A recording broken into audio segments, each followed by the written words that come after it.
जी हाँ, नमस्कार साथियों, स्वागत है आप सभी का टुडे रोजगार के इस यूट्यूब प्लेटफॉर्म पर। प्यारे साथियों, महाराजा गंगा सिंह यूनिवर्सिटी के लिए सेमेस्टर थर्ड के तमाम साथियों के लिए रिसर्च मेथोलॉजी यानी अनुसंधान पद्धति शास्त्र की ये क्लास महत्वपूर्ण होने वाली है। इस परीक्षा के अंदर वही प्रश्न करवाए जाएंगे जो परीक्षा में हुबहू छपने वाले प्रश्न होंगे। जी हाँ साथियों, इस परीक्षा के अंदर जो है हमारी जो रेगुलर क्लासेस आपको देखने को मिल रही हैं सेमेस्टर थर्ड के लिए कारगर साबित होने वाली है। और आज की ये क्लास महत्वपूर्ण है इसलिए रहने वाली है क्योंकि इस क्लास के अंदर वही प्रश्न इंक्लूड किए गए हैं जो कि परीक्षा के आने के सबसे ज़्यादा संभावना है। तो चलिए आज की क्लास को शुरू करते हैं। इससे पहले चैनल पर पहली बार विजिट किया है और आप एमजीएसयू यूनिवर्सिटी से संबंधित है तो इस चैनल को सब्सक्राइब कर लीजिएगा इसी प्रकार की क्लासेस के लिए। और एमजीएसयू यूनिवर्सिटी की हर एक अपडेट के लिए और ऑथेंटिक अपडेट के लिए हमारे चैनल को विश्वास के साथ सब्सक्राइब कर सकते हैं। यहाँ पर वही अपडेट दी जाती है जो कि ऑथेंटिक होती है और वही पढ़ाया जाता है जो कि परीक्षा में वो छपने वाला होता है। तो चलिएगा गाइस शुरू करते हैं इस क्लास को। वीडियो अच्छा लग रहा है तो लाइक कर दीजिएगा, चैनल पर पहली बार विजिट किया है तो सब्सक्राइब एक बार जरूर कर दीजिएगा।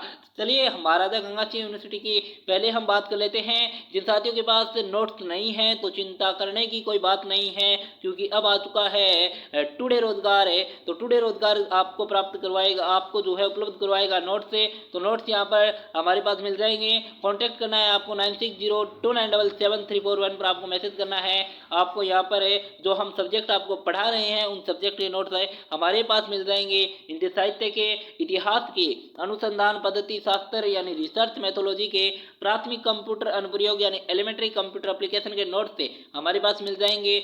बेधड़क आप हमारे दिए गए व्हाट्सएप नंबर पर आपको मैसेज करना है, आपको नोट्स उपलब्ध करवा दिए जाएंगे। और टेलीग्राम चैनल का नाम है टुडे रोजगार, उसको भी ज्वाइन कर लीजिएगा। समय समय पर यहाँ पर भी एमजीएसयू यूनिवर्सिटी से संबंधित अपडेट दी जाती है। तो चलिए आज की क्लास को शुरू करते हैं। एक बार क्लास को शेयर कर दीजिएगा। आज की क्लास के अंदर जो है भौकाल मचने वाला है और आपका जो है आपका जो दायित्व बनता है प्यारे साथियों वो बनता है इस क्लास को शेयर करना, हमारी इस फैमिली को जो है मजबूत करना और बड़ी बनाना। तो आप अपना काम कीजिएगा, मैं अपना काम करता हूँ। आपको विश्वास के साथ कहता हूँ जो आपका रिसर्च मैथोलॉजी का जो पेपर लगेगा और उसके अंदर जो प्रश्न आएंगे तो आप बिल्कुल कमेंट करके कहोगे कि जी हाँ सर आपने जो पढ़ाया था उससे बाहर एक भी प्रश्न देखने को नहीं मिला है। तो आज से रेगुलर क्लासेज स्टार्ट हो रही हैं, ये क्लास तो बिल्कुल ही भी स्किप मत करना। तो चलिए इस क्लास को शुरू करते हैं। तो प्रश्न संख्या 21 है जो कि महत्वपूर्ण क्वेश्चन रहने वाले हैं, उन्हीं क्वेश्चनों को इंक्लूड किया गया है, ये आप विशेष रूप से ध्यान रखिएगा।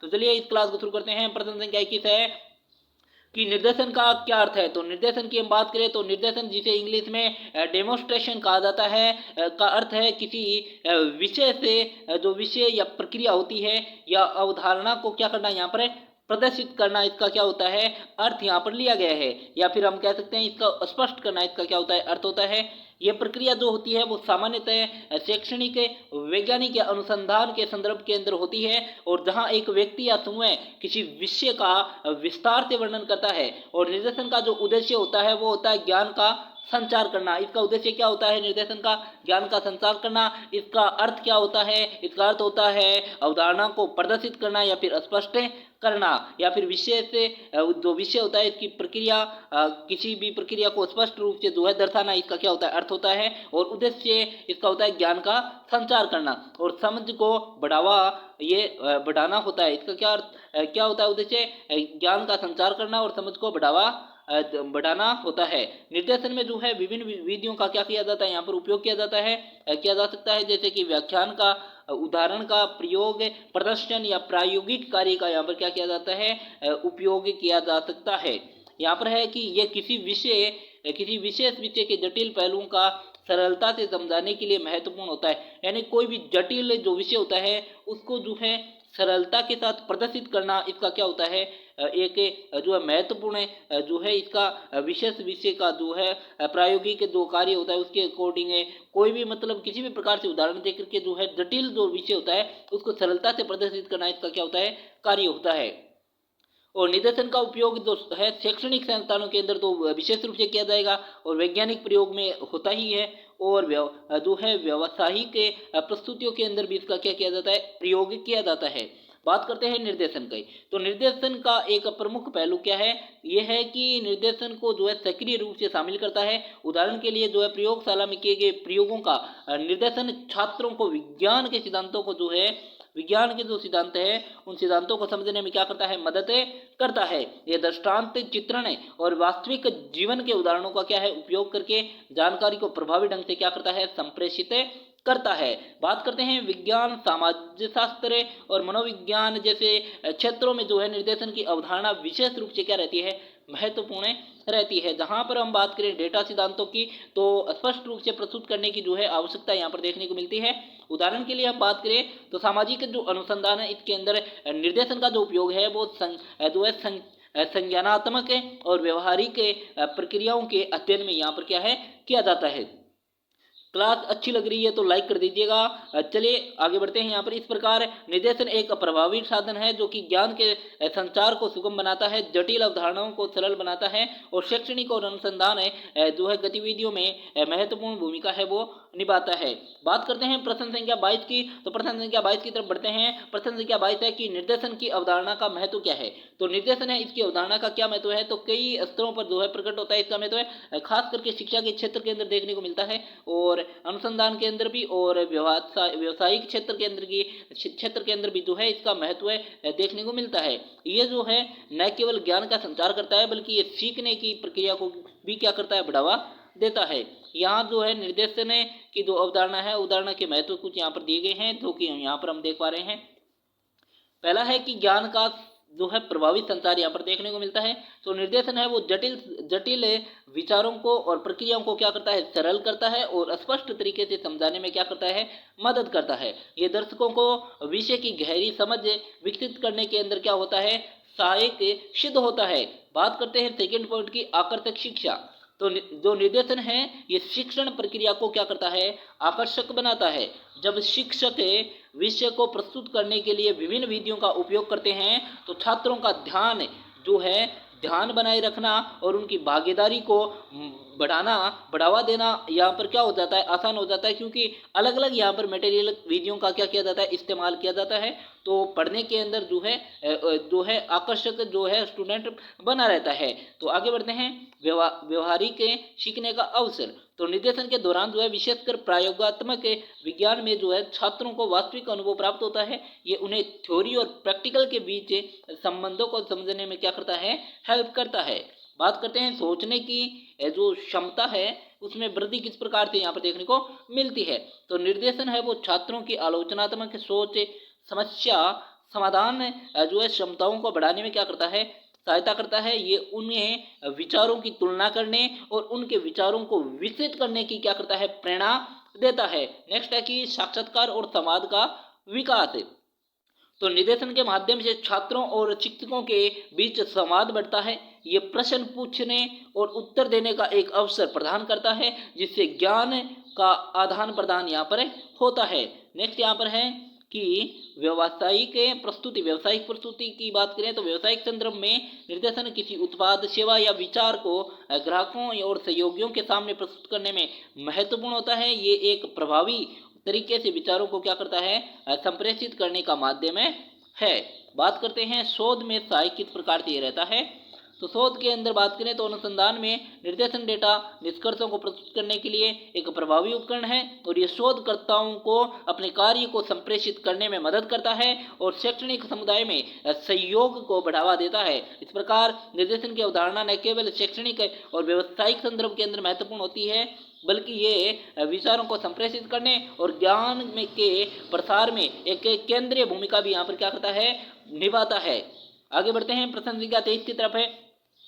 प्रश्न संख्या 23 है कि निर्देशन के प्रकार कौन कौन से हैं। निर्देशन के बारे में हमने पढ़ लिया, इसके प्रकारों के बारे में भी पढ़ लेते हैं क्योंकि प्रश्न यहाँ से डेफिनेटली देखने को मिलेगा। बात करते हैं, निर्देशन के विभिन्न प्रकार होते हैं जो कि विभिन्न संदर्भों के अंदर उपयोग किए जाते हैं, जो कि निम्न प्रकार से यहाँ पर दिए गए हैं। यहाँ पर है कि व्याख्यात्मक निर्देशन है। व्याख्यात्मक निर्देशन की हम बात करते हैं तो ये एक सामान्य प्रकार का निर्देशन है जिसमें किसी विषय प्रक्रिया या फिर बात करते हैं सिद्धांत को स्पष्ट रूप से क्या करते हैं समझाने के लिए यहाँ पर उदाहरणों का भी और दृष्टांतों का यहाँ पर क्या किया जाता है उपयोग किया जाता है। और ये शिक्षा के अंदर और प्रशिक्षण के अंदर बहुत ही आम बात होती है, आम है, ये बहुत ही क्या है आम है।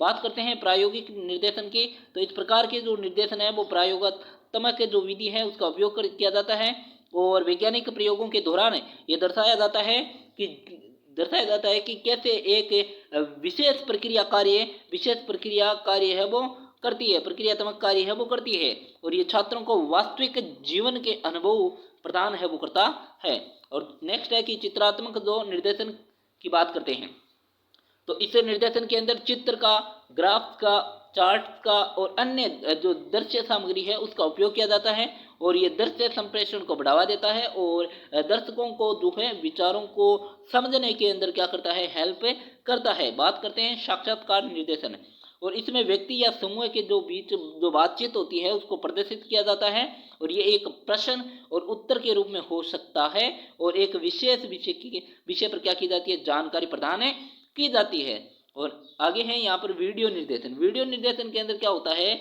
कि इस प्रकार में वीडियो क्लिप्स या फिल्मों का उपयोग किया जाता है। ये विशेष रूप से ऑनलाइन शिक्षा या प्रशिक्षण के अंदर लोकप्रिय है क्योंकि ये जटिल अवधारणाओं को दर्शाने में क्या करता है मदद करता है और ये एक अच्छा भी रहता है। नेक्स्ट यहाँ पर है मौखिक निर्देशन। इस निर्देशन के अंदर वक्ता मौखिक रूप से विषय को प्रस्तुत करते हैं, आमतौर पर शैक्षणिक वातावरण में किया जाता है जहाँ शिक्षक जानकारी साझा करते हैं।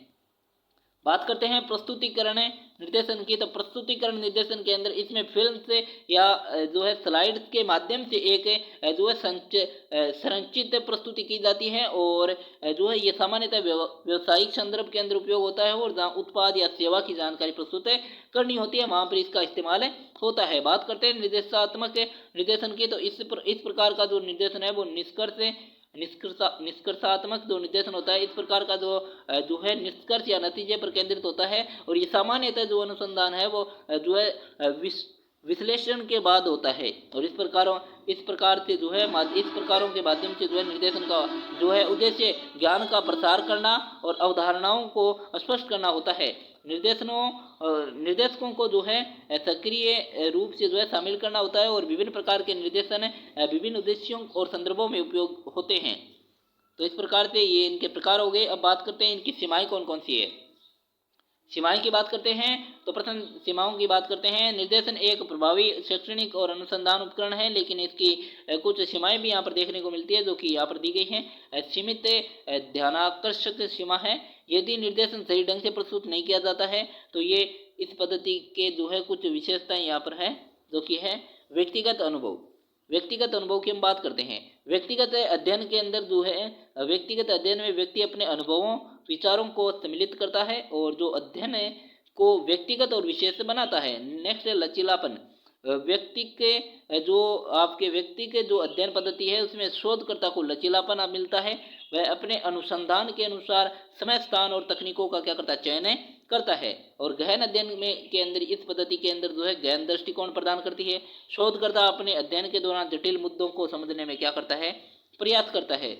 अन्य पद्धतियों के साथ जो है समन्वय की बात करें तो व्यक्ति का अध्ययन अन्य जो है अनुसंधान पद्धतियों के साथ जो है संयोजित किया जा सकता है, जैसे कि समूह अध्ययन या प्रायोगिक अनुसंधान, जिससे अधिक व्यापक परिणाम प्राप्त होते हैं। और नेक्स्ट यहाँ पर उदाहरण और साक्षात्कार है। तो उदाहरण और साक्षात्कार के अंदर बात करते हैं तो व्यक्तिगत अध्ययन में जो है व्यक्तिगत साक्षात्कार उदाहरणों का उपयोग किया जाता है जो कि अध्ययन को क्या करता है प्रमाणित भी करता है और साथ ही विश्वसनीय भी यहाँ पर बनाने का प्रयास करता है। नेक्स्ट यहाँ पर है सामाजिक सांस्कृतिक संदर्भ। तो ये पद्धति व्यक्ति के सामाजिक और सांस्कृतिक संदर्भ को ध्यान में रखकर अध्ययन करती है, जिससे शोधकर्ता क्या करता है विषय को जो है समग्र दृष्टिकोण से जो है समझ सकता है। और व्यक्ति का अध्ययन पद्धति एक महत्वपूर्ण अनुसंधान उपकरण है जो कि व्यक्तिगत स्तर पर ज्ञान और समझ को बढ़ावा देता है और ये शोधकर्ताओं को स्वतंत्र और आपकी रचनात्मकता के साथ अध्ययन करने की अनुमति भी प्रदान करता है, अनुमति देता है। नेक्स्ट यहाँ पर प्रश्न संख्या 26 की तरफ बढ़ते हैं। प्रश्न संख्या 26 है कि व्यक्ति का अध्ययन पद्धति के लाभ कौन कौन से हैं, तो चलिएगा जानते हैं एक एक को जो है अच्छे प्रकार से समझने का प्रयास करते हैं। व्यक्ति के अध्ययन पद्धति के अंदर सामाजिक अनुसंधान में एक महत्वपूर्ण विधि है जिसका उपयोग गहन जानकारी प्राप्त करने के लिए क्या है किया जाता है। और इसके कई लाभ भी है जिन्हें निम्नलिखित बिंदुओं के माध्यम से यहाँ पर दर्शाया गया है। पहला है गहन जानकारी। तो ये जो पद्धति है इसमें शोधकर्ता को विषय पर गहन जानकारी प्राप्त करने का अवसर देती है और व्यक्तिगत दृष्टिकोण से अध्ययन करने से शोधकर्ता विषय की जो जटिलता है उसको समझने में जो है सूक्ष्मताओं को समझ सकते हैं। और यहाँ पर है लचीलापन। लचीलापन की बात करें तो व्यक्ति के अध्ययन में जो है लचीलापन होता है और शोधकर्ता अध्ययन के दौरान क्या करता है, विभिन्न तरीकों और तकनीकों का उपयोग कर सकते हैं, जैसे कि साक्षात्कार हो गया, अवलोकन हो गया और दस्तावेज का विश्लेषण हो गया। नेक्स्ट यहाँ पर है व्यक्तिगत अनुभव। व्यक्तिगत अनुभव के अंदर ये पद्धति शोधकर्ता को व्यक्तिगत अनुभव और धारणा को क्या करता है, शामिल करने का अवसर देती है, जिससे अध्ययन की जो गुणवत्ता है वो बढ़ती है और जिससे क्योंकि ये वास्तविकता के करीब होती है। नेक्स्ट है कि नवीनता। व्यक्ति के अध्ययन में जो है नवीनता अन्वेषण की अधिक संभावनाएं होती है। ये शोधकर्ता को नई अवधारणाएं और विचार विकसित करने में मदद करती है। नेक्स्ट यहाँ पर समस्याओं की पहचान। इस पद्धति के माध्यम से शोधकर्ता वास्तविक जीवन की समस्याओं की पहचान कर सकते हैं जो कि अन्य पद्धतियों से छूट सकती है और इससे सामाजिक मुद्दे की गहरी समझ प्राप्त होती है। और यहाँ पर नेक्स्ट यहाँ पर है कि आवश्यकता अनुसार। तो व्यक्ति के अध्ययन में जो है विशेषता ये है कि इसे शोधकर्ता की आवश्यकताओं के अनुसार अनुकूलित किया जा सकता है और इससे जो है शोधकर्ता विभिन्न परिस्थितियों में और वातावरण के अध्ययन में है वो कर सकते हैं। और प्रभावशाली डेटा संग्रह। तो व्यक्ति के अध्ययन में शोधकर्ता है वो एक व्यक्ति या समूह पर ध्यान केंद्रित करते हैं, जिससे डेटा संग्रह की प्रक्रिया अधिक प्रभावी और संकेंद्रित होती है, संकेंद्रित हो जाती है। नेक्स्ट यहाँ पर है कि विशेषज्ञता। इस पद्धति के माध्यम से जो है शोधकर्ता एक विशेष क्षेत्र में जो है विशेषज्ञता प्राप्त कर सकते हैं, जिससे उनके जो है निष्कर्ष और अधिक जो है सटीक और विश्वसनीय होते हैं। नेक्स्ट यहाँ पर है कि व्यक्तिगत संबंध। तो ये पद्धति जो है व्यक्तिगत संबंधों के निर्माण में सहायक होती है। इससे शोधकर्ता और विषय के बीच विश्वास का निर्माण होता है, जो कि अध्ययन की गुणवत्ता को क्या करता है, बढ़ाता है। और नेक्स्ट यहाँ पर है कि सकारात्मक प्रभाव। तो व्यक्तिगत अध्ययन पद्धति के अंदर प्राप्त ज्ञान का जो समाज पर सकारात्मक प्रभाव पड़ सकता है।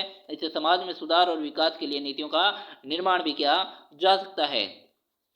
आगे बढ़ते हैं, प्रश्न संख्या 28 की तरफ बढ़ेंगे। तो प्रश्न संख्या 28 यहाँ पर दिया गया है कि व्यक्ति के अध्ययन में क्या चुनौतियां आती है। तो व्यक्ति के अध्ययन के अंदर जो है आपके अपने लाभों के साथ साथ कई चुनौतियों का सामना भी करना पड़ता है। तो ये चुनौतियां हैं संपूर्णता की कमी। तो व्यक्ति के अध्ययन में जो है अक्सर केवल एक व्यक्ति या एक छोटे समय पर ध्यान केंद्रित किया जाता है। इससे एक व्यापक दृष्टिकोण प्राप्त नहीं होता है और इससे और निष्कर्ष आमतौर पर सीमित देखने को मिलता है, ये इसकी कमी भी है। और पारदर्शिता का भी अभाव रहता है। व्यक्तिगत दृष्टिकोण जो है इस पर आधारित होने के कारण शोधकर्ता की जो पूर्वाग्रह और व्यक्तिगत धारणा है उसके अध्ययन के निष्कर्षों को प्रभावित कर सकती है और ये शोध के जो है पारदर्शिता को कम कर सकता है।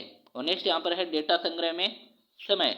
तो व्यक्ति के अध्ययन में डेटा संग्रह जो है एक समय जो है डेटा संग्रह जो है आपके व्यक्ति के अध्ययन में जो है डेटा संग्रह एक समय जो है कंज्यूमिंग प्रक्रिया हो सकती है। और व्यक्तिगत साक्षात्कार का जो अवलोकन के लिए जो है समय और प्रयास की जो है आवश्यकता होती है, जो कि शोधकर्ता के लिए एक चुनौती हो सकती है। बात करते हैं नैतिक चुनौतियाँ।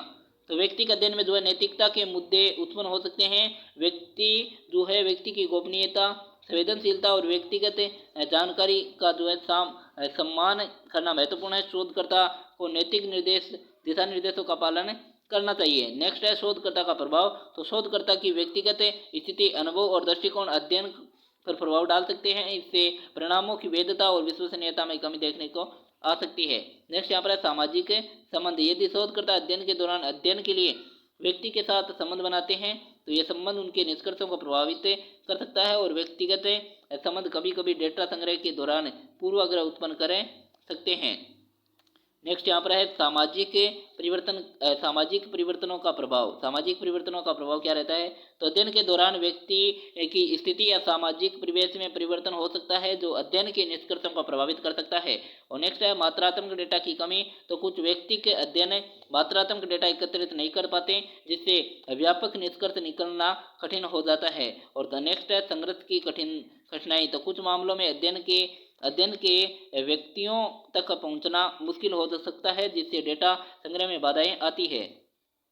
और नेक्स्ट यहाँ पर है कि संसाधनों की यहाँ पर कमी, तो व्यक्तिगत अध्ययन के अंदर आवश्यक संसाधनों की कमी हो सकती है, जैसे कि वित्तीय संसाधन, समय और मानव संसाधन यहाँ पर कमी देखने को मिल सकती है। नेक्स्ट यहाँ पर 29 नंबर क्वेश्चन है कि निर्देशन और व्यक्तिगत अध्ययन में अंतर क्या होता है। तो निर्देशन और व्यक्तिगत अध्ययन के अंदर दोनों में ही सामाजिक अनुसंधान के महत्वपूर्ण पहलू होते हैं ये दोनों, लेकिन इनमें कई बुनियादी अंतर भी देखने को मिलता है और इनका विश्लेषण निम्न बिंदुओं के माध्यम से किया जा रहा है। परिभाषा के माध्यम से हम देखते हैं कि निर्देशन की क्या है और आपके व्यक्तिगत अध्ययन की क्या है। तो निर्देशन एक अनुसंधान तकनीक होती है जिसे शोधकर्ता व्यक्ति, समूह या फिर वातावरण और अवलोकन करता है, वातावरण का अवलोकन करता है। ये बिना हस्तक्षेप के जानकारी एकत्रित करने की प्रक्रिया होती है। लेकिन व्यक्तिगत अध्ययन के अंदर एक विस्तृत अनुसंधान पद्धति है जिससे एक व्यक्ति या छोटे समूह के अनुभवों, विचारों और दृष्टिकोणों का गहन अध्ययन यहाँ पर किया जाता है। डेटा संग्रह की हम बात करते हैं, तो डेटा संग्रह के अंदर, निर्देशन के अंदर और आपके व्यक्तिगत अध्ययन के अंदर बात करते हैं। तो निर्देशन में डेटा संग्रह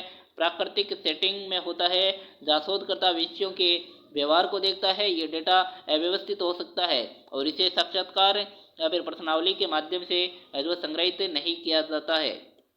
और व्यक्तिगत अध्ययन है, व्यक्तिगत अध्ययन में डेटा संग्रह मुख्यतः साक्षात्कार, प्रश्नावली और अवलोकन के संयोजन से होता है। शोधकर्ता व्यक्ति के अनुभवों को सुनता है और रिकॉर्ड से करता है। और उद्देश्य की हम बात करते हैं, तो निर्देशन का क्या उद्देश्य होता है और व्यक्तिगत अध्ययन का क्या होता है।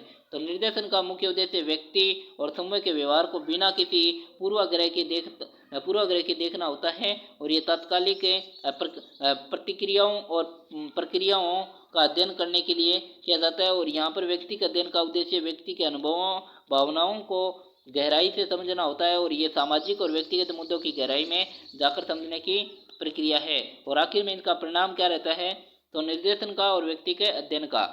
तो यहाँ पर निर्देशन के परिणाम है वो सामान्य रूप से व्यवहार के पैटर्न और प्रवृत्तियों के रूप में होते हैं और ये परिणाम जो है अधिकतर गुणात्मक होते हैं। व्यक्तिगत अध्ययन में परिणाम एक विशेष व्यक्ति के दृष्टिकोण के अनुभव के रूप में होते हैं और ये परिणाम व्यक्तिगत अनुभव के बारे में गहन जानकारी प्रदान करते हैं।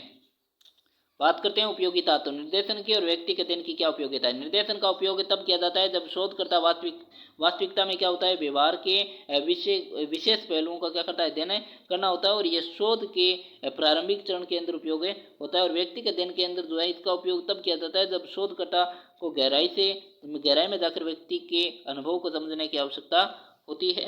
और नेक्स्ट यहाँ पर है नैतिकता। निर्देशन के अंदर और व्यक्तिगत अध्ययन के अंदर क्या महत्व है। तो निर्देशन में नैतिक मुद्दे कम होते हैं क्योंकि ये अवलोकन द्वारा किया जाता है, लेकिन व्यक्ति की गोपनीयता का सम्मान यहाँ पर करना आवश्यक होता है। व्यक्तिगत अध्ययन में जो है नैतिक मुद्दे अधिक महत्वपूर्ण होते हैं। शोधकर्ता को व्यक्ति की गोपनीयता और व्यक्तिगत जानकारी का ध्यान रखना चाहिए।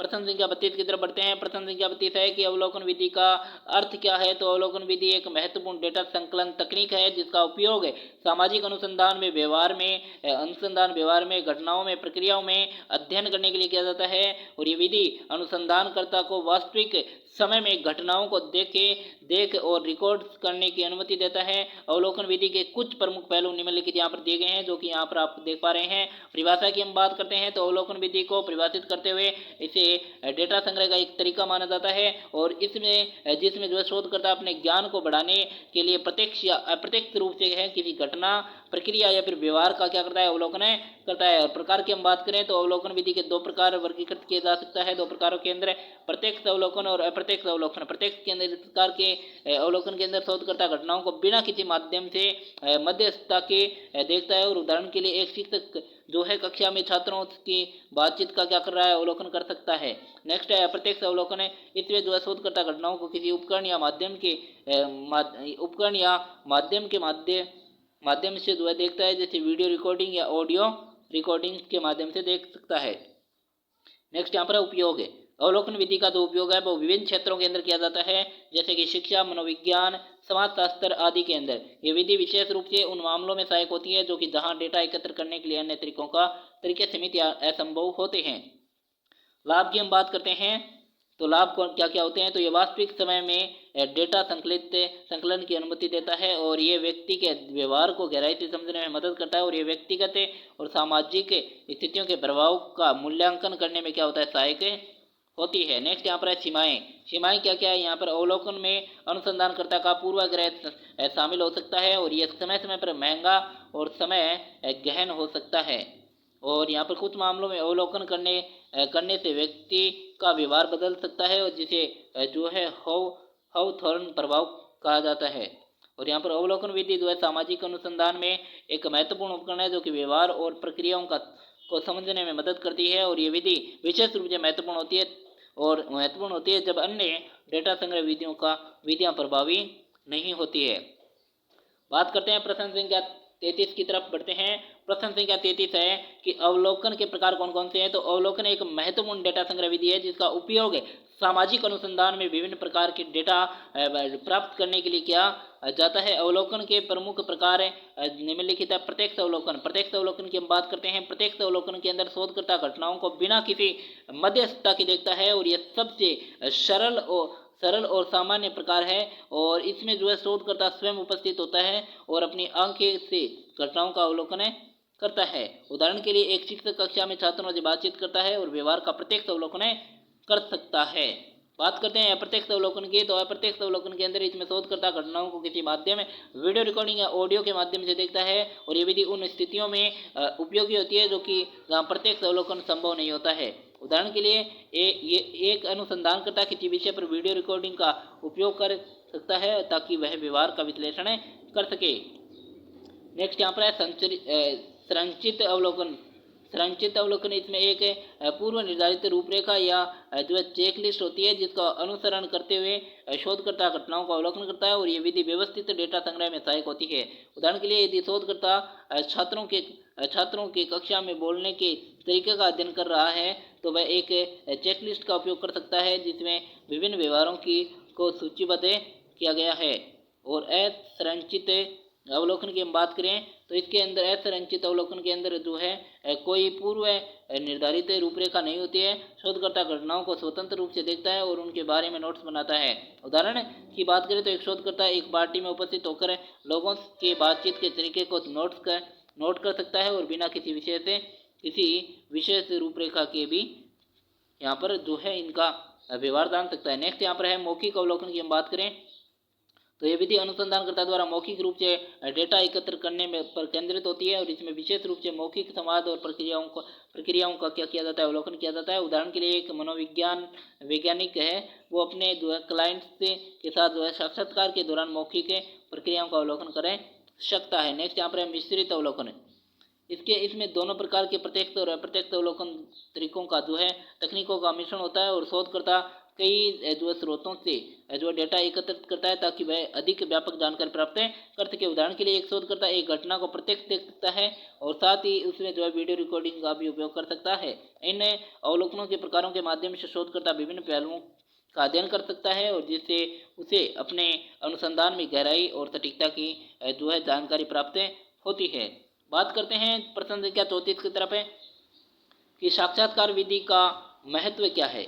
तो साक्षात्कार विधि एक महत्वपूर्ण डेटा संग्रह तकनीक है जिसका उपयोग सामाजिक अनुसंधान में व्यक्तियों से जानकारी प्राप्त करने के लिए किया जाता है और ये विधि गहन डेटा संग्रह की अनुमति देती है और कई कारणों से जो है महत्वपूर्ण होती है। गहन जानकारी प्राप्त करना साक्षात्कार विधि के माध्यम से शोधकर्ता व्यक्तिगत दृष्टिकोण और अनुभव और भावनाओं के बारे में गहरी जानकारी प्राप्त कर सकता है और ये गुणात्मक डेटा संग्रह के लिए विशेष रूप से महत्वपूर्ण है। बात करते हैं प्रश्नों का अनुकूलन।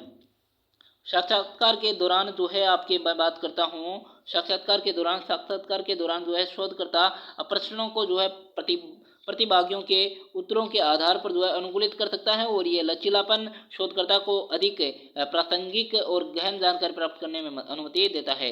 व्यक्तिगत संपर्क के अंदर जो है इस विधि में व्यक्तिगत संपर्क होता है और जिससे प्रतिभागियों को अपने विचार भावनाएं साझा करने में सहजता महसूस होती है और ये खुले संवाद को प्रोत्साहित करता है। भावनात्मक अभिव्यक्ति की बात करें तो साक्षात्कार के दौरान प्रतिभागी और अपनी जो भावनाएं हैं उनको व्यक्त कर सकते हैं जो कि अन्य विधियों में संभव नहीं होता है और ये भावनात्मक डेटा एक महत्वपूर्ण तत्व होता है जो कि शोध को जो है समृद्ध करता है। नेक्स्ट यहाँ पर है संदर्भ का ज्ञान। प्रतिभागियों के व्यक्तिगत संदर्भ को समझने में मदद मिलती है और ये संदर्भ डेटा को और अधिक प्रासंगिक और सटीक जो है बनाता है। नेक्स्ट यहाँ पर है पुनरावृत्ति की संभावना। साक्षात्कार विधि को पुनरावृत्ति के रूप में भी उपयोग किया जा सकता है, जिसे शोधकर्ता समय के साथ परिवर्तनों का अध्ययन कर सकता है और ये जो है दीर्घकालीन अध्ययन में सहायक होता है। नेक्स्ट यहाँ पर जटिल मुद्दों का अध्ययन।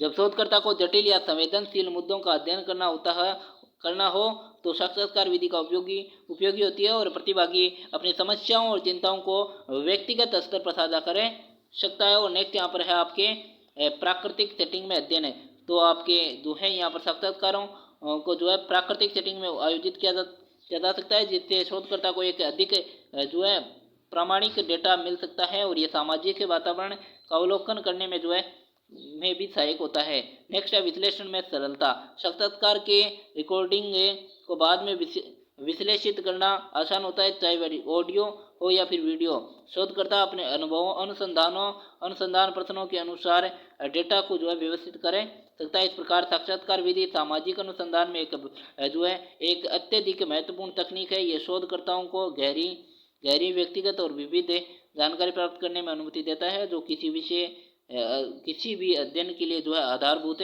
होती है। बात करते हैं प्रश्न संख्या 35 की।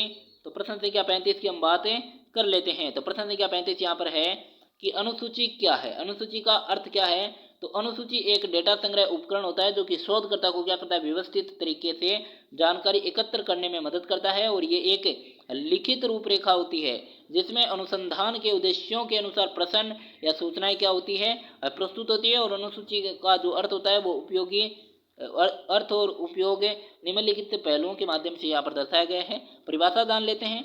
तो अनुसूची की परिभाषा क्या है। अनुसूची एक पूर्व निर्धारित सूची होती है जिसमें प्रश्नों और सूचनाओं का जो है सेट होता है, जिसका उपयोग साक्षात्कार और अवलोकन के दौरान किया जाता है। और ये डेटा संग्रह को संरचित और प्रणालीबद्ध बनाता है।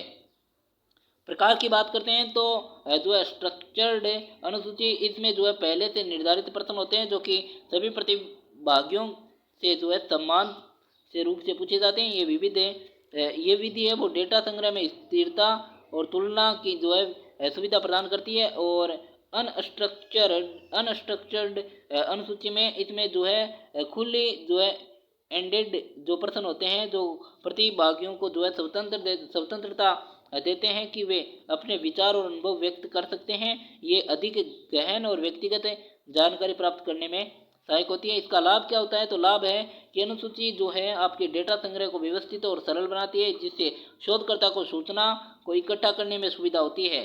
अनुसंधान में समन्वय और सामंजस्य बनाए रखती है, जिससे डेटा की विश्वसनीयता बढ़ती है। अनुसूची के माध्यम से एकत्रित डेटा की तुलना करना आसान होता है, जिससे विश्लेषण में जो है सहूलियत होती है। बात करते हैं उपयोग की। उपयोग क्या है। तो अनुसूची का जो उपयोग है, अनुसूची का उपयोग विभिन्न प्रकार के अनुसंधान में किया जाता है, जैसे सामाजिक, मनोविज्ञान, आर्थिक और शैक्षणिक। ये विशेष रूप से उन अध्ययनों में उपयोगी होती है जहाँ समान प्रश्नों का उत्तर देने की आवश्यकता होती है। सीमाएं क्या है। तो यदि प्रश्न स्पष्ट नहीं है तो ये डेटा की गुणवत्ता को प्रभावित कर सकता है। अनुसूची में पूछे गए प्रश्नों की सीमाओं के कारण महत्वपूर्ण जानकारी छूट सकती है और प्रतिभागियों का उत्तर देने का तरीका अनुसूची के प्रभाव को प्रभावित कर सकता है। निर्माण की हम बात करते हैं। तो निर्माण के अंदर अनुसूची का निर्माण करते समय शोधकर्ता को अपने अनुसंधान के उद्देश्यों को ध्यान में रखना चाहिए और प्रश्नों को स्पष्ट और जो है संक्षिप्त बनाना चाहिए, ताकि प्रतिभागियों को जो है उत्तर देने में कठिनाई न हो। इस प्रकार अनुसूची एक महत्वपूर्ण उपकरण है जिसका उपयोग सामाजिक अनुसंधान में प्रभावी डेटा संग्रह के लिए किया जाता है और ये शोधकर्ताओं को संरचित और सटीक जानकारी प्राप्त करने में अनुमति देता है। नेक्स्ट यहाँ पर प्रश्न संख्या 36 है कि प्रश्नावली का निर्माण कैसे किया जाता है। तो प्रश्नावली का जो निर्माण है वो एक महत्वपूर्ण प्रक्रिया है जिसका उद्देश्य सटीक और जो है प्रासंगिक डेटा संग्रह करना होता है। प्रश्नावली का निर्माण करते समय कुछ महत्वपूर्ण चरणों का पालन किया जाता है, जिसमें शोध जो है उद्देश्य का निर्धारण, सबसे पहले जो है शोध उद्देश्य का स्पष्ट करना जो है आवश्यक होता है। शोधकर्ता को ये समझना होगा कि वे क्या जानकारी प्राप्त करना चाहते हैं और कौन सा प्रश्न जो है उत्तरित करना आवश्यक है। नेक्स्ट यहाँ पर प्रश्नों का निर्माण। तो प्रश्नों का निर्माण की बात करें तो प्रश्नों को स्पष्ट और संक्षिप्त तरीके से तैयार करना चाहिए और प्रश्नों को ऐसे लिखना चाहिए कि उत्तरदाता आसानी से जो है समझ सके और उत्तर दे सके। और प्रश्न जो है दो प्रकार प्रश्न जो है आपके नेक्स्ट यहाँ पर प्रश्नों की स्पष्टता, प्रश्नों की स्पष्टता को देखते हैं। यहाँ पर पॉइंट है प्रश्नों की स्पष्टता। तो प्रश्नों को जो है स्पष्ट और संक्षिप्त रूप से लिखा जाना चाहिए ताकि उत्तरदाता बिना किसी संदेह के उत्तर दे सके, जटिल या तकनीकी शब्दों से बचे। नेक्स्ट यहाँ पर संवेदनशीलता, यदि प्रश्न व्यक्तिगत या संवेदनशील है तो सुनिश्चित करें कि उन्हें उचित तरीके से प्रस्तुत किया जाए और ये उत्तरदाताओं को असुविधाजनक महसूस करने से जो है रोकता है। धन्यवाद नोट से यहाँ पर प्रश्नावली के अंत में एक धन्यवाद नोट शामिल करना उत्तरदाताओं को के प्रति जो है आभार व्यक्त करता है और उन्हें अनुभव सकारात्मक बनाने में मदद करता है। इन प्रमुख तत्वों को ध्यान में रखते हुए एक प्रभावी प्रश्नावली तैयार की जा सकती है जो कि अनुसंधान के उद्देश्य को सफलतापूर्वक पूरा कर सके। आगे बढ़ते हैं, प्रश्न संख्या 40 की तरफ है। प्रश्न संख्या 40 की तरफ बढ़ते हैं। तो प्रश्न संख्या 40 क्या कहता है, साक्षात्कार में किन बातों का ध्यान रखना चाहिए। तो साक्षात्कार है, इसमें एक प्रभावी डेटा संग्रह विधि है ये, लेकिन इसमें जो है सफल संचालन के लिए जो है कुछ महत्वपूर्ण बिंदुओं का ध्यान रखना बहुत ही जरूरी होता है। और यहाँ प्रमुख बातें दी गई हैं कि तैयारी, तो साक्षात्कार से पहले जो है शोधकर्ता को विषय पर अच्छी तरह से जो है तैयारी करनी चाहिए और उन्हें जो है साक्षात्कार के उद्देश्य, प्रश्न और उत्तरदाता के बारे में जानकारी होनी चाहिए। नेक्स्ट यहाँ पर प्रश्नों का निर्माण, तो साक्षात्कार के जो प्रश्न है उस स्पष्ट और संक्षिप्त होने चाहिए। खुले और बंद प्रश्नों का उचित संयोजन होना चाहिए ताकि अधिकतम जानकारी प्राप्त की जा सके। नेक्स्ट यहाँ पर आवश्यक वातावरण, तो साक्षात्कार के लिए एक आरामदायक और निष्पक्ष वातावरण का चयन करना चाहिए और ये उत्तरदाता को सहज महसूस करता है और उन्हें खुलकर बोलने में भी मदद करता है। नेक्स्ट यहाँ पर है जो कि सक्रिय सुनवाई, तो साक्षात्कार के दौरान जो है शोधकर्ता को सक्रिय रूप से जो है सुनना चाहिए।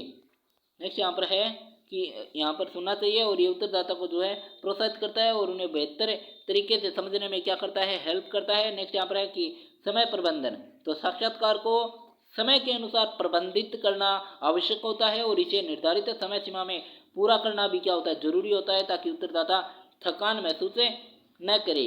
गोपनीयता का सम्मान, उत्तरदाता की गोपनीयता का सम्मान करना भी जरूरी होता है, महत्वपूर्ण होता है और उन्हें विश्वास दिलाना चाहिए कि उन्हें उत्तर निजी और संरक्षित रहेंगे, उनके उत्तर निजी और संरक्षित या फिर सुरक्षित रहेंगे। नेक्स्ट यहाँ पर है नैतिकता, नैतिक के सिद्धांतों का पालन करना आवश्यक होता है। उत्तरदाताओं को साक्षात्कार के उद्देश्य और उनके उत्तर के उपयोग के बारे में पूरी जानकारी होनी चाहिए। नेक्स्ट यहाँ पर है लचीलापन, तो साक्षात्कार में लचीलापन होना चाहिए। यदि उत्तरदाता किसी विशेष विषय पर अधिक जानकारी देना चाहता है तो शोधकर्ता को उसे मौका देना चाहिए। नेक्स्ट यहाँ पर रिकॉर्डिंग, यदि संभव हो तो साक्षात्कार को रिकॉर्ड करना चाहिए, इससे डेटा संग्रह में मदद मिलती है और बाद में सटीकता बनाए रखी जा सकती है। नेक्स्ट यहाँ पर है कि धन्यवाद के अंदर साक्षात्कार के अंत में जो है उत्तरदाता का धन्यवाद करना आवश्यक होता है। ये जो है सकारात्मक संबंध बनाने में मदद करता है और भविष्य में भी उपयोगी संभावना होती है। भविष्य के अंदर भी ये है वो सहयोग की जो है संभावना होती है और इन बातों का ध्यान रखते हुए साक्षात्कार जो है एक सफल और प्रभावी डेटा संग्रह विधि बन सकता है जो कि अनुसंधान के उद्देश्य को पूरा करने में क्या होता है, सहायक होता है। बात करते हैं प्रश्न संख्या 42 की तरफ है। प्रश्न संख्या 42 है कि द्विविमीय डेटा क्या है। तो द्विविमीय डेटा उस प्रकार का डेटा होता है जो कि दो चर होते हैं और इन दोनों चर के बीच संबंध का अध्ययन किया जाता है। इस डेटा का विश्लेषण करने से जो है हमें ये समझने में मदद मिलती है कि कैसे एक चर का मान दूसरे चर के मान पर निर्भर करता है और ये डेटा अनुसंधान में महत्वपूर्ण है क्योंकि ये किसी विशेष स्थिति या घटना के भीतर विभिन्न तत्वों के आपसी संबंधों का मूल्यांकन करने में सहायक होता है। उदाहरण के लिए यदि हम छात्रों की परीक्षा में प्राप्तांक यानी एक चर और उनकी उपस्थिति दूसरा चर के बीच संबंध का अध्ययन करना चाहते हैं तो ये द्विविमीय डेटा होगा। हम जो है इस डेटा को जो है एक सारणी में प्रदर्शित कर सकते हैं जिससे एक स्तंभ में उपस्थिति का मान और दूसरे स्तंभ में प्राप्तांक होंगे। और द्विविमीय डेटा का जो उपयोग है वो विभिन्न प्रकार के विश्लेषणों में किया जाता है जैसे कि कोरिलेशन यानी संबंध जो है, रिग्रेशन और आपके जो है कह सकते हैं अवकलन और यहाँ पर विश्लेषण आदि के अंदर कर सकते हैं। इससे क्या होता है, हमें यह समझने में मदद मिलती है कि एक चर के बदलाव से दूसरे चर पर क्या प्रभाव पड़ता है। उदाहरण के लिए यदि हम ये देखना चाहते हैं कि क्या अधिक उपस्थिति से परीक्षा में बेहतर अंक मिलते हैं तो द्विविमीय डेटा इस प्रकार के विश्लेषण के लिए आदर्श है। इस तरह के डेटा को ग्राफ के माध्यम से भी प्रदर्शित किया जा सकता है, जैसे कि जो है बिखराव ग्राफ है, जिसमें एक चर को जो है क्षैतिज और दूसरे चर को जो है आपके ऊर्ध्वाधर पर दर्शाया जाता है। इससे क्या होता है, हमें डेटा को पैटर्न और आपके जो है रुझानों को स्पष्टता से देखने में मदद मिलती है। और अंत में द्विविमीय डेटा शोधकर्ताओं को किसी विशेष विषय पर गहरी जानकारी प्राप्त करने और अनुसंधान के निष्कर्षों को अधिक जो है सटीकता से समझने में सहायता करता है। और ये जो है डेटा विश्लेषण में एक महत्वपूर्ण भूमिका भी निभाता है, विशेष रूप से सामाजिक विज्ञान, व्यवसाय अध्ययन और स्वास्थ्य अनुसंधान के अंदर ये उपयोगी होता है। बात करते हैं बहुविमीय डेटा का क्या अर्थ है। बहुविमीय डेटा उस प्रकार का डेटा है जिसमें 3 या अधिक चर होते हैं। ये डेटा जो है विभिन्न चरों के बीच जटिल संबंधों का अध्ययन करने की अनुमति देता है। और बहुविमीय डेटा का उपयोग तब किया जाता है जब हम ये जानना चाहते हैं कि कैसे एक साथ जो है कई चर एक दूसरे के साथ जो है प्रभाव डालते हैं। इस प्रकार का डेटा अनुसंधान में विशेष रूप से उपयोगी होता है, क्योंकि ये जटिल समस्याओं के समाधान में सहायक होता है। उदाहरण के लिए मान लें कि हम किसी जनसंख्या के स्वास्थ्य पर जो है अध्ययन कर रहे हैं, तो जिसमें चर जैसे कि आय, उम्र, शारीरिक गतिविधि शामिल है, तो हम ये देखना चाहते हैं कि ये तीनों चर एक दूसरे पर कैसे प्रभाव डालते हैं। यदि हम इन तीनों चरों को एक साथ मिलाकर अध्ययन करते हैं तो ये बहुविमीय डेटा होगा। बहुविमीय डेटा विश्लेषण करने के लिए अक्सर विभिन्न सांख्यिकीय तकनीकों का उपयोग किया जाता है, जैसे कि मल्टीवेरिएट और एनालिसिस, फैक्टर एनालिसिस और आपके जो है क्लस्टर एनालिसिस आदि का उपयोग किया जाता है। और ये तकनीक जो है शोधकर्ताओं को समझने में मदद करती है कि विभिन्न चरों के बीच के जटिल संबंध कैसे काम करते हैं। इसके अलावा बात करें बहुविमीय डेटा को ग्राफ के रूप में भी प्रदर्शित करने के लिए भी विभिन्न तरीकों का उपयोग किया जा सकता है, जैसे कि 3D ग्राफ या फिर जो है मल्टी वेरिएंट टेक्स्ट प्लाइंट का उपयोग किया जा सकता है। और ये ग्राफ से जो डेटा के विभिन्न पैटर्न और रुझानों को स्पष्ट रूप से जो है दर्शाते हैं। इस प्रकार बहुविमीय डेटा सामाजिक विज्ञान, व्यवसाय और स्वास्थ्य अनुसंधान में महत्वपूर्ण भूमिका निभाता है। ये जटिल समस्याओं का समाधान ढूंढने में मदद करता है और डेटा विश्लेषण के परिणामों को अधिक सटीकता से जो है प्रस्तुत करने में भी सहायक होता है। बात करते हैं प्रश्न संख्या 44 की। तो प्रश्न संख्या 44 है कि औसत यानी माध्य को कैसे परिभाषित किया जाता है। तो औसत या माध्य एक सांख्यिकीय माप है जो कि किसी डेटा सेट में जो है सभी मानों का सामान्य या केंद्रीय मान दर्शाता है। इसे डेटा को केंद्रीय प्रवृत्ति माप भी कहा जाता है।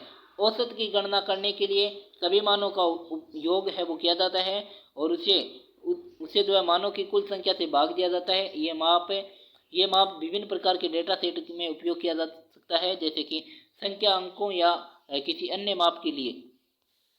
औसत की जो गणना है वो सबसे पहले सभी मानों को एकत्रित किया जाता है, फिर इन मानों का योग निकाला जाता है और अंत में योग को मानों की संख्या में विभाजित किया जाता है। उदाहरण के लिए हम यहाँ पर संख्या दे रखे हैं 10, 15, 5, 10, 15, 20 को इस प्रकार का औसत है, तो यहाँ पर जोड़ा जाता है 50 हो जाता है। फिर मानों की संख्या 4 है, इसके बट्टे 4 किया जाता है, 12 पॉइंट यहाँ पर जो 5 यहाँ पर इसका औसत आ जाता है। औसत का जो उपयोग है वो डेटा के सामान्य स्तर को समझने में मदद करता है और ये तुलना के लिए भी उपयोगी होता है। हालांकि औसत की कुछ सीमाएं भी होती है। उदाहरण के लिए यदि डेटा में अत्यधिक मान होते हैं तो औसत उससे विशेष मान को प्रभावित कर सकता है। इसीलिए औसत का उपयोग करते समय ये महत्वपूर्ण होता है कि हम डेटा सेट की संरचना, प्रकार को समझें और विशेष रूप से जब हम विभिन्न प्रकार के औसत का उपयोग करते हैं जैसे कि माध्यिका और बहुलक, तो यह भी आवश्यक होता है कि हम स्थिति के अनुसार ही सही औसत का चयन करें। और इस प्रकार से हम जो है औसत डेटा विश्लेषण का जो है एक मूलभूत उपकरण है, जो कि औसत जो है डेटा विश्लेषण का एक मूलभूत उपकरण है जो हमें विभिन्न मापों की जो है तुलना करने और डेटा के सामान्य प्रवृत्ति को समझने में क्या करता है, सहायता करता है। बात करते हैं माध्यिका और बहुलक के अंदर अंतर क्या है। माध्यिका और बहुलक के अंदर अंतर, तो माध्यिका और बहुलक के सांख्यिकी के दो महत्वपूर्ण केंद्रीय प्रवृत्तिक माप है। और यहाँ पर लेकिन ये जो है विभिन्न प्रकार से जो परिभाषित और उपयोग किए जा सकते हैं। माध्यिका किसी डेटा सेट का मध्य मान होता है, जबकि निर्धारित किया जाता है जब डेटा आपके जो है डेटा को आरोही या अवरोही क्रम के अंदर व्यवस्थित किया जाता है। यदि डेटा सेट में कुल मानों की जो संख्या है वो विषम है तो माध्यिका मध्य में स्थित मान होगा। यदि मानों की संख्या सम है तो माध्यिका दो मध्य मानों का औसत होगा। और उदाहरण के लिए यहाँ पर जो डेटा सेट है 3, 5, 7, 9, 11 में माध्यिका 7 होगी और 3, 5, 7, 9 में माध्यिका 5 + 7 होगी, 5 + 7/2 यानी 6 होगी।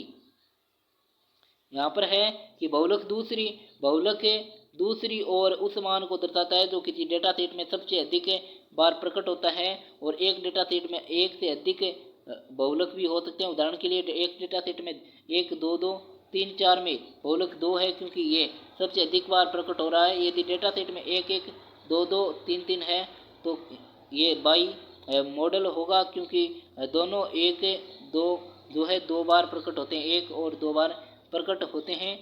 अंतर की हम बात करते हैं माध्यिका के अंदर और आपके इसके अंदर अंतर क्या होता है बहुलक के अंदर। तो माध्यिका के अंदर माध्यिका डेटा का मध्य मान होता है, जबकि बहुलक सबसे अधिक बार प्रकट होने वाला मान है। गणना माध्यिका को डेटा को क्रमबद्ध करके और मध्य मान खोदकर निकाला जाता है, जबकि बहुलक को डेटा की आवृत्ति की गणना करके निकाला जाता है। इस प्रकार माध्यिका और बहुलक दोनों डेटा के जो विश्लेषण है उसके लिए महत्वपूर्ण है, लेकिन उनके उपयोग और गणना के तरीके भिन्न होते हैं। बात करते हैं प्रश्न संख्या 47 की तरफ है। बहुलक का क्या महत्व है? बहुलक किसी डेटा सेट में सबसे अधिक बार आने वाला मान होता है। ये महत्वपूर्ण सांख्यिकीय मान है जो कि डेटा के वितरण और उनकी केंद्रीय प्रवृत्ति को समझने में मदद करता है। बहुलक का जो महत्व है वो विभिन्न पहलुओं में देखा जा सकता है। संपूर्णता की बात करते हैं तो बहुलक किसी डेटा सेट में प्रमुख प्रवृत्तियों को दिखाता है और उन मानों की पहचान करने में मदद करता है जो सबसे अधिक सामान्य है और इसीलिए विश्लेषण के लिए महत्वपूर्ण है। सांख्यिकीय विश्लेषण की हम बात करते हैं तो सांख्यिकीय विश्लेषण के अंदर बहुलक को अन्य सांख्यिकीय मापों जैसे माध्यिका के साथ मिलाकर उपयोग किया जाता है ताकि डेटा की समझ को गहरा किया जा सके। उदाहरण के लिए यदि किसी डेटा सेट का जो माध्य और माध्यिका भिन्न होते हैं तो बहुलक ये दिखाता है कि कौन सा मान अधिक सामान्य है।